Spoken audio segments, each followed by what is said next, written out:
G'day, we're here at the Press Cafe and Bookshop in Hensford for an interview with Sophie. Good afternoon, Sophie. How are you? I'm good. How are you? I'm fine, thank you. So today's interview is just a little fireside chat, really more than an interview, just chatting about all things design and social media. Now, you've got your own company in this space. Do you want to tell us about Serrano Media? Yeah, so at Serrano Media, I specialise in brand design and graphic design, as well as social media for small businesses.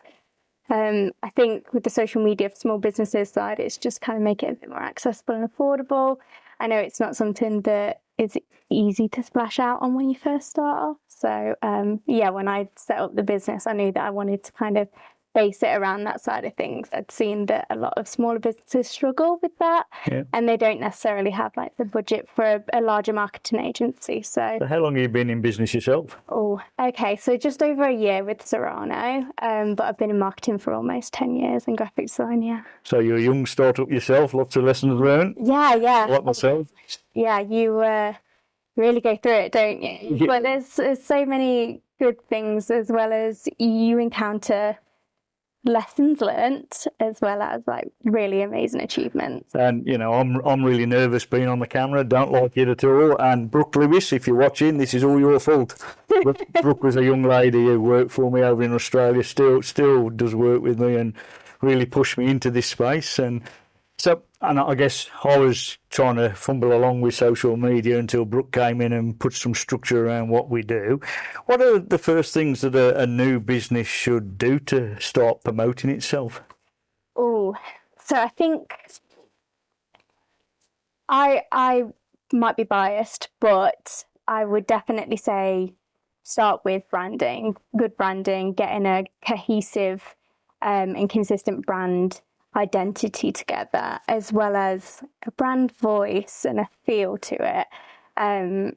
Really get that look and feel out there on social media and across the website and stuff like that. Make sure it's completely consistent, so that people can recognize you as you kind of keep popping up and they go, oh, that's Serrano.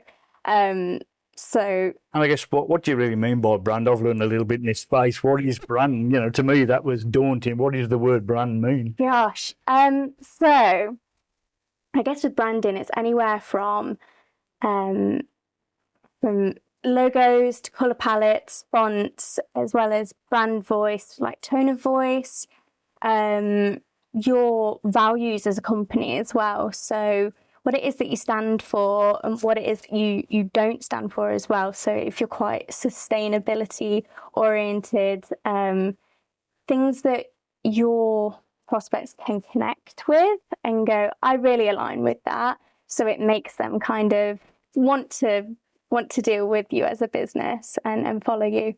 So this is all sounding very expensive at the moment. So how does a small business with very little money, when you're starting up, it's hard yards, how do you make a big splash in the marketing space?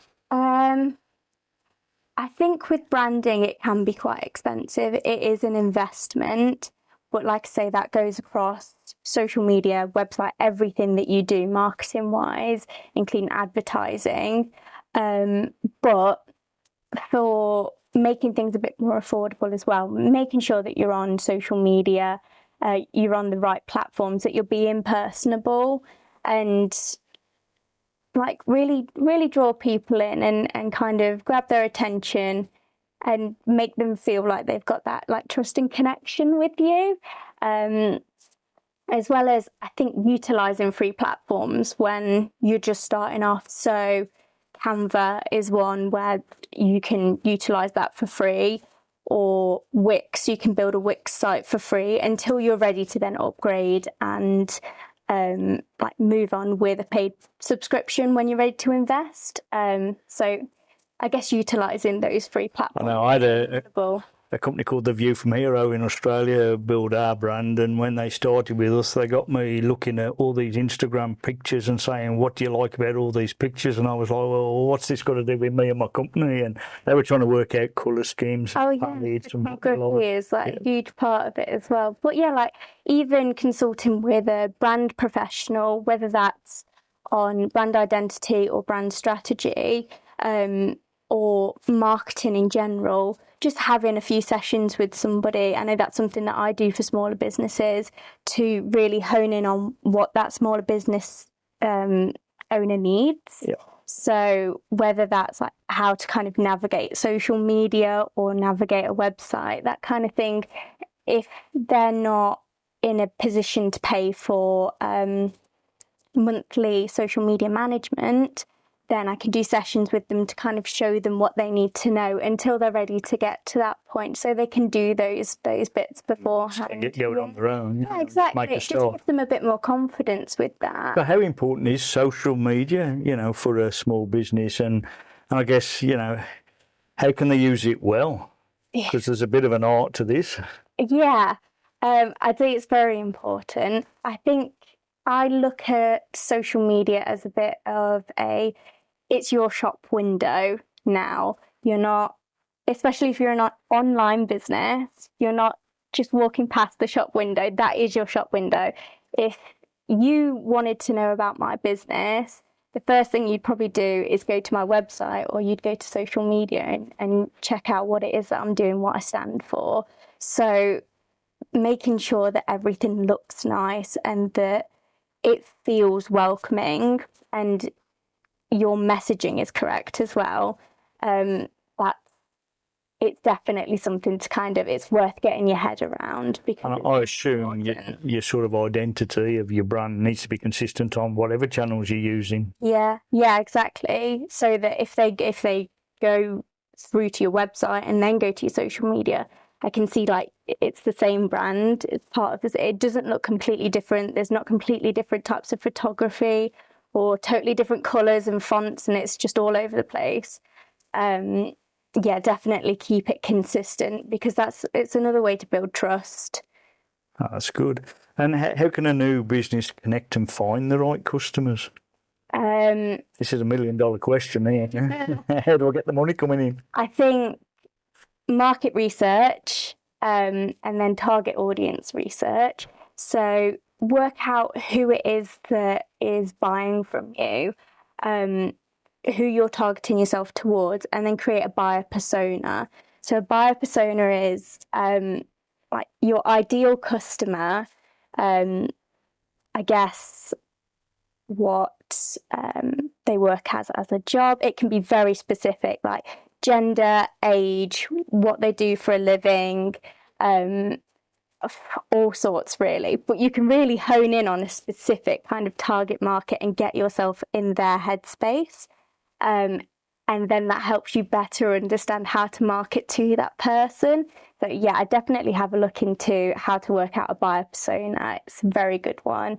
And also putting yourself in the right room with people. So if you've worked out your target market, put yourself in the right room, like do a bit of networking and make sure that those people are kind of in that room with you. You're not just throwing yourself into if it is that you work in print, you're going to an engineering show or something for networking. It's not, it doesn't really work, but you can go to a print show. So yeah. And what about the sort of usual marketing errors that you see small businesses make? Oh, You'll probably list a few that I made in the early days. Rushing into things is definitely one. As well as, again, not having consistency, not having an online presence, because these things don't just come from nowhere. So I think as well, the trap we can fall into with social media is being on too many platforms. It's better to just hone in on the one that you know that you're going to be good at and that the right kind of prospects are going to be on.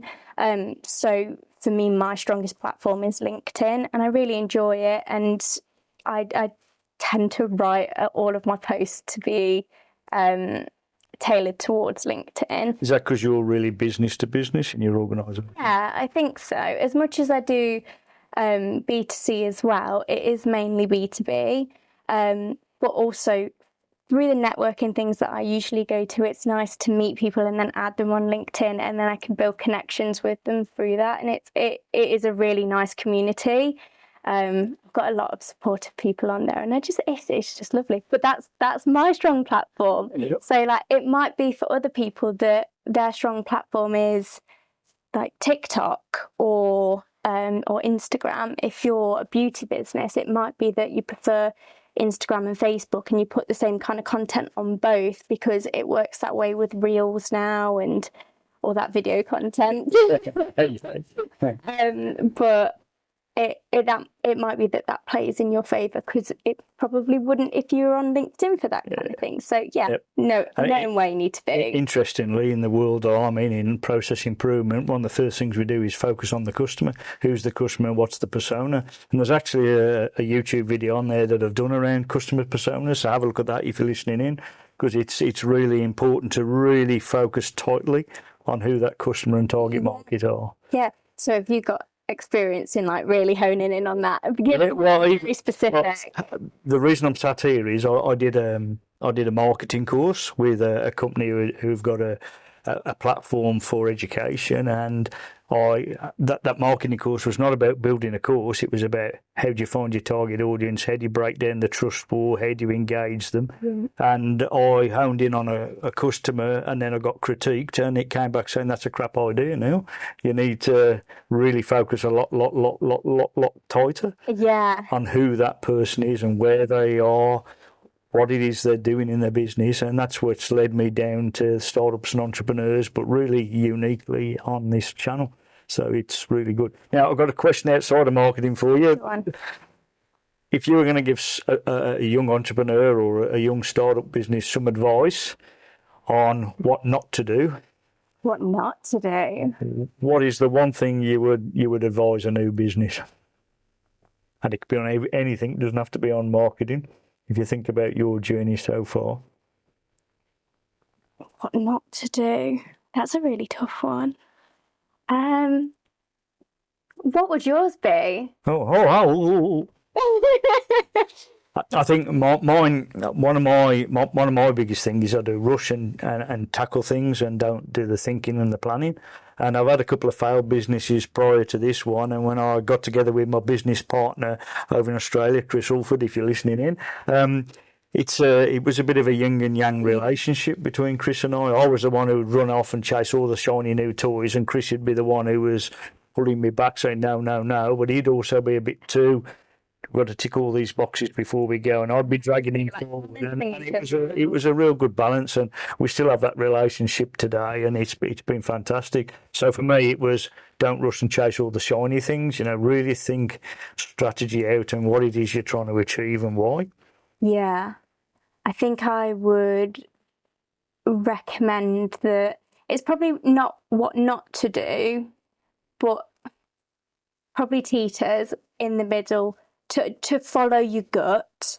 If you feel like something's wrong and it's a bit iffy, don't do it, or put a contract in place. Make sure that you've got a contract in place. I've been there a couple of times where I've been like, I don't know as I feel right about this, and kind of want that extra bit of, okay, I'll send a contract out to kind of make sure that everything's all right and nothing goes wrong. But then sometimes you find that your gut was right and that you never hear from them again or something. I guess that's my other piece of advice is use people who you know to sound them out. Use them as a sounding board, whether it's your mom, your dad, your partner. Just use them, because they'll smell a rat in some of this, if something doesn't feel right. So. Absolutely. Talk to people. I've got a lovely network of people that, like other professionals I've been networking with. I've been quite lucky really to have some closer people from that. So certainly some ladies around me in marketing and stuff, and I'll kind of like bat something off them every now and then. Could you think does this sound a bit funny to you? And they usually bring me down to earth and like confirm that, that probably doesn't sound quite right. I'd tread lightly with that one. So it's really nice to talk to the people around you, friends, family, other professionals. If you're unsure, like other professionals are great for it, especially in your area, because they've probably been through the same thing. Yeah, well, like the story of how we met. We met at a business chamber event. over in Burton-on-Trent, run by the Burton-on-Trent Business Chamber, and that's back to your point that you were making. Make sure you're networking in the right space. That's aligned to you. Oh, 100%, yeah. Well, thank you very much for your time today. It's been great. Yeah, that's right. I'm sure we'll catch up further in the future. Thank you very much, Sophie. Thank you.